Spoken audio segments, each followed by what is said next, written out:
Hi friends, welcome to our channel investing with Dhan. दोस्तों, बहुत बार हमें ट्रेडिंग के लिए और कभी-कभी शॉर्ट टर्म मोमेंटम प्ले करने के लिए स्टॉक्स चाहिए होते हैं। जरूरी नहीं है कि हम में से सभी लोग अपने स्टॉक्स को 10 साल, 20 साल या 50 साल के लिए होल्ड करना चाहें। कभी-कभी आप फंडामेंटली साउंड स्टॉक्स में ट्रेड भी करना चाहते हैं। ट्रेडिंग से मेरा मतलब 2, 4, 5% की ट्रेडिंग की बात नहीं कर रहा। मैं यहाँ पर बात कर रहा हूँ 20, 30, 50, 100% के आसपास की ट्रेडिंग की, जो हम इन्वेस्टमेंट की बात नहीं करते। इन्वेस्टमेंट में मैं 2x, 3x, 4x की बात करता हूँ।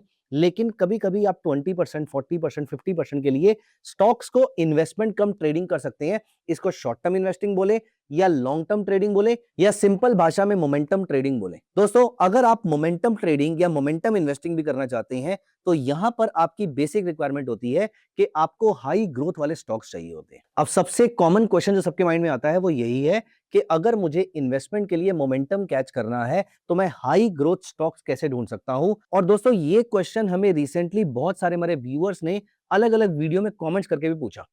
तो आज इस वीडियो में मैं उन सारे क्वेश्चंस के आंसर एक साथ करूंगा, जहां पर मैं अपना HMG स्क्रीनर आपके साथ शेयर कर रहा हूं, जिसमें हाई मोमेंटम ग्रोथ स्टॉक्स मैं आपको बताऊंगा कैसे ढूंढे जाते हैं। ये काम आप धन के प्लेटफॉर्म पे कर सकते हैं। धन के प्लेटफॉर्म पे आप हाई ग्रोथ मोमेंटम स्टॉक्स निकाल सकते हैं, ऐसे स्टॉक्स जिनका मोमेंटम हाई है, ऐसे स्टॉक्स जो फंडामेंटली साउंड भी हैं। तो ये स्टॉक्स में ग्रोथ भी है, ये स्टॉक्स में मोमेंटम भी है। ये वाले सारे स्टॉक्स आपको ट्रेडिंग और इन्वेस्टिंग दोनों के लिए काम आ सकते हैं। अगर आप इन स्टॉक्स को लंबे पीरियड के लिए होल्ड करना चाहते हैं तो भी कोई बुराई नहीं है, लेकिन अगर आप इसमें जल्दी से रिटर्न लेकर निकलना चाहते हैं तो भी आप कर सकते हैं। तो आइए, विदाउट एनी डिले मैं बताता हूं HMG स्क्रीनर के अंदर क्या क्या इनपुट्स होते हैं। आप मेरे साथ साथ धन का स्कैनएक्स टर्मिनल ओपन कर लीजिए। और दोस्तों, आगे बढ़ने से पहले, क्योंकि ये video I am very very confident आपको पसंद आने वाली है, तो प्लीज मेक श्योर वीडियो को लाइक कर दीजिए और चैनल को यहाँ पर सब्सक्राइब कर लीजिए। आइए हम यहाँ पर चलते हैं, मोमेंटम स्टॉक्स निकालते हैं। दोस्तों, यहाँ पर सबसे पहले मैं धन के स्कैनएक्स टर्मिनल पे आ जाता हूँ और मैं यहाँ पर टाइप करता हूँ YOY।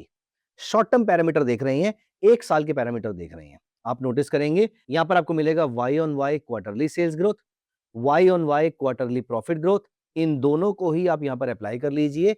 ये आपको बताएगा कि पिछले क्वार्टर में कंपेयर टू लास्ट ईयर का सेम क्वार्टर आपका सेल्स ग्रोथ कितना हुआ है। और दोस्तों, इस बात को हमेशा याद रखिएगा that stock prices are the slave of EPS। अगर आपका अर्निंग पर शेयर बढ़ेगा, अगर आपका रेवेन्यू बढ़ेगा, प्रॉफिट बढ़ेगा, EPS बढ़ेगा, तो आपका शेयर प्राइस ऑटोमेटिकली बढ़ेगा, उसको बढ़ना ही पड़ेगा। There is no second option left in front of stock price. इसीलिए ये दोनों पैरामीटर्स इंपॉर्टेंट है और मैं इन दोनों पैरामीटर्स को लेकर बहुत ही स्ट्रिंजेंट हूं, बहुत ही स्ट्रांग हूं। मुझे चाहिए year on year revenue growth rate to be increased by 25%। मुझे चाहिए year on year profit growth rate to be increase by 25%। और आप नोटिस करेंगे 2800 में से मेरे पास सिर्फ 430 स्टॉक्स बचते हैं।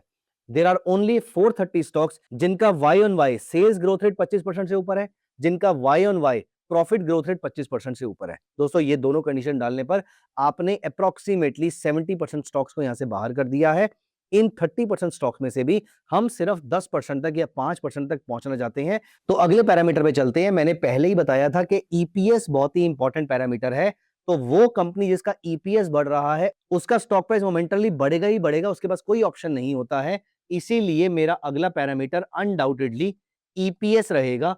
तो मेरी कंपनी का जो EPS ग्रोथ रेट है इस साल वाला, वो भी अच्छा खासा बढ़ना चाहिए। कम से कम 15% के रेट से तो बढ़ना ही चाहिए। आप नोटिस कीजिए 400 कुछ कंपनी से हम 196 मतलब आधी से भी कम कंपनीज पे आ जाते हैं। तो अब आपके पास 10% से भी कम कंपनीज बची हैं, जहां पर आपने अभी तक सिर्फ 3 पैरामीटर डाले हैं, YOY quarterly sales growth rate, YOY quarterly profit growth rate और EPS का growth rate. Now apart from this मुझे 2 पैरामीटर और चाहिए, लेकिन यहां पर EPS का जो मैंने पैरामीटर डाला है 15%, मैं आपको ये बता दूं ये बहुत ही लीनियंट पैरामीटर है। अगर आप मुझसे एक्चुअली में पूछें तो मैं ये नंबर 25% से भी ऊपर जाता हूं, लेकिन अगर 25% में मुझे कोई कंपनी नहीं मिलती तो मैं 15 पे आ जाऊंगा। लेकिन अभी के लिए मैं इसको 25 पे रख लेता हूं। आप चाहे 15 पे रखिए, 25 पे रखिए, इवेंचुअली आपको 25 के पैरामीटर पे जाना है।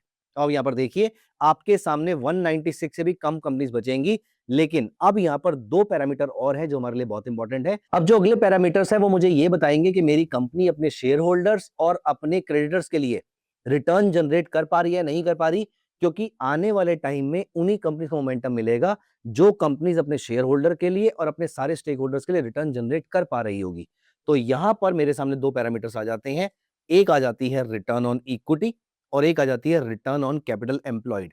रिटर्न ऑन कैपिटल एम्प्लॉयड से मेरी एक्सपेक्टेशन ज्यादा है, ये 20% से ऊपर होनी चाहिए, चाहे तो 25% भी रख सकते हैं, और ये नंबर आपका कम से कम 15% से ऊपर तो होना चाहिए। अब यहां पर नोटिस कीजिए, मेरे सामने 83 कंपनीज बचती हैं। इन कंपनीज को अगर आप और टाइट करना चाहते हैं, देखिए आप इसमें टेक्निकल चार्ट्स यूज कर सकते हैं, मोमेंटम कैच कर सकते हैं, लेकिन सबसे पहले अगर आप बिल्कुल स्ट्रिंजेंट तरीके से अच्छी कंपनीज ढूंढना चाहते हैं तो इस नंबर को कर देते हैं 25% और इस नंबर को कर देते हैं 20%। मैं डेलिबरेटली ये नंबर को धीरे धीरे टाइट करता हूं क्योंकि कभी कभी कुछ नंबर ज्यादा डालने पर करंट मार्केट कंडीशन के अकॉर्डिंग बहुत सारी कंपनीज नहीं आती, तो आपके पास पोर्टफोलियो ही नहीं बन पाता, पढ़ना किस कंपनी को है। तो यहां पर मैं स्टार्ट करता हूं ज्यादा नंबर ऑफ कंपनी से, फिर धीरे धीरे नंबर ऑफ कंपनीज कम करता रहता हूं, अपने पैरामीटर्स को थोड़ा सा ट्वीक करता रहता हूं, टाइट करता रहता हूं, फाइन ट्यून करता रहता हूं।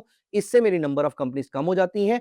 मुझे ऐसा भी नहीं है कि 0 कंपनीज चाहिए या 1-2 कंपनीज चाहिए, और ऐसा भी नहीं है कि 500 कंपनीज चाहिए।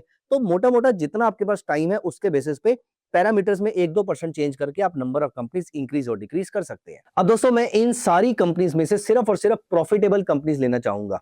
प्रॉफिटेबल कंपनीज का मतलब वो होता है जो अपने ऑपरेटिंग प्रॉफिट पे या नेट प्रॉफिट पे पॉजिटिव मार्जिन अर्न कर रही हो। रादर अगर हम देख ही रहे हैं तो सिर्फ प्रॉफिटेबल कंपनीज क्यों देखें, हम ऐसी कंपनीज क्यों ना देखें जिनका मार्जिन भी अच्छा होना चाहिए। तो यहां पर मैं एक पैरामीटर डाल देता हूं विच इज एबिडा मार्जिन। तो ये रहा मेरा एबिडा मार्जिन, इसको मैंने यहां पर अप्लाई कर लिया। मुझे चाहिए ऐसी कंपनी जिसका एबिडा मार्जिन 20% से ऊपर होना चाहिए। ये सारे पैरामीटर डालने के बाद मेरे पास बचती है सिर्फ और सिर्फ 37 कंपनीज। अब आप नोटिस कीजिए, आज मार्केट अप्रोक्सीमेटली आधा परसेंट ऊपर थी, लेकिन हमारी ऑलमोस्ट सारी की सारी कंपनीज पॉजिटिव टेरिटरी में थी। कुछ के रिटर्न्स 4% के आसपास थे, कुछ के 2.5% के आसपास थे, लेकिन ऑलमोस्ट सारे के सारे, सिर्फ 2 कंपनीज को छोड़ दिया जाए, बाकी सारी कंपनीज पॉजिटिव टेरिटरी में ट्रेड हो रही थी। दोस्तों ऐसे ही तो आप मोमेंटम कैच करेंगे। अब इनमें से अगर हम कोई भी कंपनी उठा के देख लेते हैं, फॉर एग्जांपल हमने GE Vernova transmission and distribution company उठाई। अब यहां पर देखिए मार्केट्स लगातार गिर रही हैं। मैं ऐसे टाइम पर वीडियो बना रहा हूं जब दुनिया में वॉर अपनी पीक पे चल रहा है। मैं ऐसे टाइम पर वीडियो बना रहा हूं जब क्रूड ऑयल प्राइसेस अपने पीक पे हैं। $100 के ऊपर इस समय क्रूड के प्राइसेस चल रहे हैं। नेचुरल गैस के प्राइसेस भी अपने हाई लेवल पर चल रहे हैं। अभी तक प्रॉपरली सीजफायर नहीं हुआ है, तो आप सोच सकते हैं कि निफ्टी जो पिछले कुछ महीनों से डाउन चल रही है, लेकिन अगर आप मोमेंटम के बेसिस पे देखें तो यहां पे जब से ये वॉर शुरू हुआ है तब से ये वाली कंपनी लगातार ऊपर या फिर साइडवेज ही रह रही है, ये नीचे नहीं आई है। रादर अगर आप वॉर की स्टार्टिंग से नोटिस करें तो इसके प्राइसेस ब्रॉडली ऊपर ही गए हैं। तो ये रहा वो दिन जिस दिन वॉर स्टार्ट हुआ था, वहां पर ये स्टॉक चल रहा था 3600 के आसपास। अभी ये स्टॉक 4000 के आसपास चल रहा है। जब ब्रॉडर मार्केट 4-5-6% डाउन है पिछले एक महीने के अंदर, वहीं पर ये स्टॉक आपको 4-5-6% के आसपास का पॉजिटिव रिटर्न दे रहा है। ऐसे ही तो आप मोमेंटम कैच कर सकते हैं। अगर आप चाहें तो यहां पर साथ में मूविंग एवरेजेस अप्लाई कर सकते हैं। जहां पर आपको मूविंग एवरेज के अकॉर्डिंग बाय सिग्नल मिले, आप यहां पर इनको बाय करके रख सकते हैं। तो दोस्तों आपको लॉन्ग टर्म का मोमेंटम कैच करना है या शॉर्ट टर्म का मोमेंटम कैच करना है, अगर आपको ग्रोथ स्टॉक्स ढूंढने हैं तो जो पैरामीटर हमने यहां पर डिस्कस करे हैं, ये सारे के सारे पैरामीटर आपको हाई मोमेंटम ग्रोथ के स्टॉक्स ढूंढने में मदद करेंगे, और इसीलिए इसका नाम है एचएमजी स्क्रीनर। अगर आपको एचएमजी स्क्रीनर चाहिए तो कमेंट्स में एचएमजी स्क्रीनर लिख दीजिएगा। ये स्क्रीनर मैं आपको प्रोवाइड करवा दूंगा, और ये स्क्रीनर धन के प्लेटफॉर्म पे आपको फ्री ऑफ कॉस्ट मिल जाएगा। अगर आपने धन के साथ अपना अकाउंट ओपन नहीं कराया है, then let me tell you that you are missing a lot of good features. For example, आप धन प्लेटफॉर्म पे आकर ये भी ढूंढ सकते हैं कि कौन कौन से स्टॉक्स आपको आपके शेयर्स पे हायर रेंटल वैल्यू दे रहे हैं। आप आपके पोर्टफोलियो के स्टॉक्स को यहां पर रेंट आउट भी कर सकते हैं और वहां से एक पैसिव सोर्स ऑफ इनकम भी जनरेट कर सकते हैं। अपार्ट फ्रॉम दिस, आप अपने शेयर्स को प्लेज करके उसके अगेंस्ट ट्रेडिंग भी कर सकते हैं। आप ये सारे शेयर्स को एमटीएफ के थ्रू होल्ड कर सकते हैं। एमटीएफ के थ्रू आपका रिटर्न सिग्निफिकेंटली हाई हो जाएगा। 3 गुना, 4 गुना, 4.5 गुना तक आप अपने रिटर्न को इंक्रीज कर सकते हैं, अगर आपकी कन्विक्शन है किसी पर्टिकुलर फाइनेंशियली या फंडामेंटली साउंड कंपनी में। और हमने फंडामेंटली साउंड कंपनीज ढूंढी है। दोस्तों इनमें से किसी भी कंपनी को आप रिकमेंडेशन मत सोचिएगा। यहां पर आपको यह सोचना है कि आपको अच्छी कंपनीज मिल गई हैं, इन कंपनीज के थ्रू आप अच्छे रिटर्न्स कैसे जनरेट कर सकते हैं यूजिंग सम टेक्निकल इंडिकेटर, या फिर आप सिंपल इसको बाय करके कुछ दिनों तक होल्ड करके प्रॉफिट आके इसको बेच सकते हैं। और क्योंकि फंडामेंटली साउंड कंपनी है तो आपको डाउनसाइड के लिए ज्यादा घबराने की जरूरत नहीं है, बट अदरवाइज आप एक normal technical indicator for example super trend को यूज करके आप उसको स्टॉप लॉस बना के रख सकते हैं। दोस्तों कैसे लगे आपको ये वीडियो, आप मुझे कमेंट्स में जरूर बताइएगा। और अगर आपको स्क्रीनर चाहिए तो कमेंट्स में एचएमजी स्क्रीनर लिख दीजिएगा, ये स्क्रीनर आपको हम प्रोवाइड करवा देंगे। कैसी लगी वीडियो जरूर बताइएगा। क्वेश्चन अगर आपके माइंड में कोई है तो जरूर लिखिएगा। I will be very happy answering all your questions. मिलते हैं अगली वीडियो में। Bye bye, take care of yourself.